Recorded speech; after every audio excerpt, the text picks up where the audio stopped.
வணக்கம் and welcome back to my channel. இந்த சுட்டெரிக்கும் வெயிலுக்கு நம்ம உடம்புல நிறைய நீரிழப்பு ஏற்படும். அதை ஈடு செய்கிறதுக்கு உடம்புக்கு குளிர்ச்சி தரக்கூடிய பானம் அல்லது ஜூஸ் ஐட்டம்ஸ், நிறைய பழ வகைகள் இதெல்லாம் எடுத்துக்கணும். அந்த விதத்தில் இன்றைக்கி நம்ம பார்க்க போகிறது பாதாம் பிசின் பால் சர்பத் எப்படி செய்கிறதுன்னு பார்க்க போகிறோம். இந்த பாதாம் பிசின் நம்மளோட உடம்புக்கு குளிர்ச்சியை தரக்கூடியது. இதை நம்ம கொஞ்சமாக எடுத்து ஒரு டைம் கழுவிட்டு நம்ம நைட்டு ஃபுல்லாக ஊற வச்சிட்டோம் அப்படின்னா காலையில் நிறைய வந்துடும். இந்த மாதிரி ஒரு 5-6 துண்டு போட்டாலே போதும். இதை முன்னாடி நாள் நைட்டே நம்ம ஊற வச்சிடணும். அடுத்தது 10லேருந்து 15 பாதாம் எடுத்திருக்கேன். இதை சுடுதண்ணி ஊற்றி ஒரு 5 நிமிஷம் ஊற வச்சா போதும். இதோட தோல் ரொம்ப ஈஸியாக வந்துடும். ரொம்ப நேரம் நம்ம ஊற வைக்கணுன்ற அவசியம் இல்லை. இதை நம்ம துருவி எடுத்துக்க போகிறோம். தோலை நீக்கிட்டு 1/2 லிட்டர் பாலை கொதிக்க வச்சுக்கலாம். அடுப்பை சிம்மில் வச்சுருங்க. 5 நிமிஷம் கழிச்சு பாருங்கள், ரொம்ப ஈஸியாக அந்த தோல் நல்லாவே உரிக்க வருது. எல்லா பாதாமையும் இதே போலயே நம்ம தோல் உரித்து எடுத்துக்கலாம்.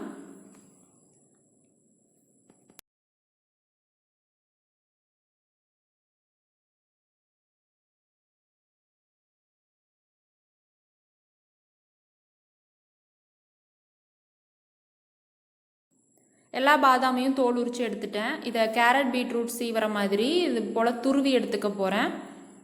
உங்களுக்கு இது கஷ்டமாக இருக்குன்னு ஃபீல் பண்ணிங்கன்னா நீங்கள் சின்ன மிக்சி ஜாரில் சேர்த்து பொடி பண்ணிக்கலாம்.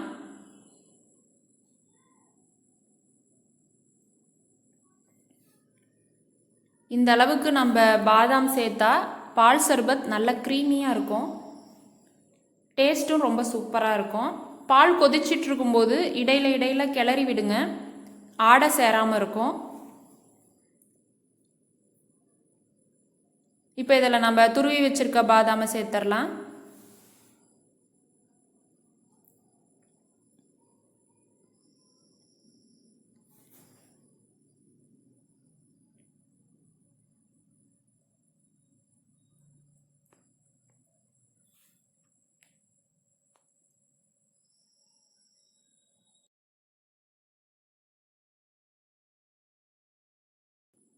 ரெண்டு டீஸ்பூன் அளவுக்கு சர்க்கரை சேர்க்குறேன் இனிப்புக்காக. நீங்கள் நாட்டு சர்க்கரை இருந்தாலும் சேர்த்துக்கலாம், அல்லது பனங்கற்கண்டு கூட சேர்த்துக்கலாம். 1/4 டீஸ்பூன் போல் வெனிலா எசன்ஸ் சேர்க்குறேன். உங்ககிட்ட வெனிலா எசன்ஸ் இல்லை அப்படின்னா 2 ஏலக்காயை பொடி பண்ணி சேர்த்துக்கோங்க. நம்ம சேர்த்துருக்க 1/2 லிட்டர் பால் சுண்டி 1/4 லிட்டராக வரணும். அது வரைக்கும் லோ ஃப்ளேமில் வச்சுட்டு கொதிக்க விடுங்க.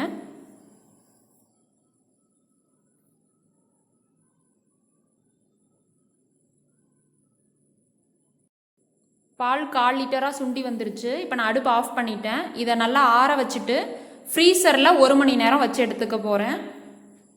பாருங்கள், ஃப்ரீசரில் 1 மணி நேரம் வச்சு எடுத்துட்டேன். அடுத்தது நம்மளோட பாதாம் பிசின் பாருங்கள், நல்லா நைட் ஃபுல்லாக நம்ம ஊற வச்சதுனால ஊறி வந்திருக்கு. இதில் ஒரு 4லேருந்து 5 டீஸ்பூன் வரைக்கும் நம்ம டம்ளரில் சேர்த்துக்கலாம்.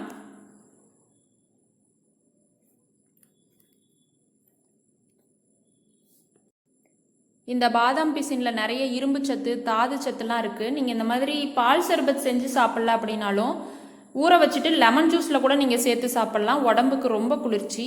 ஆப்பிளை சின்ன சின்ன பீசஸாக கட் பண்ணி சேர்த்துருக்கேன். இதோட கொஞ்சமாக செரி பழத்தையும் இந்த மாதிரி பொடியாக கட் பண்ணி சேர்க்குறேன். ஆப்பிளும் செரி பழமும் ஆப்ஷனல் தான். உங்களுக்கு விருப்பம்னா நீங்கள் சேர்த்துக்கலாம், இல்லைன்னா நீங்கள் ஸ்கிப் பண்ணிடலாம்.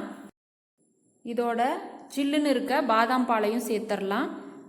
பாதாம் பிசின் பால் சர்பத் சூப்பராக ரெடி ஆயிருச்சு. இது உடம்புக்கு ரொம்ப குளிர்ச்சி. அது மட்டும் இல்லை, இதோட டேஸ்ட் ரொம்ப சூப்பராக இருக்கும். கண்டிப்பாக நீங்களும் வீட்டில் ட்ரை பண்ணி பாருங்கள். ட்ரை பண்ணி பார்த்துட்டு எப்படி இருந்ததுன்னு சொல்லுங்கள்.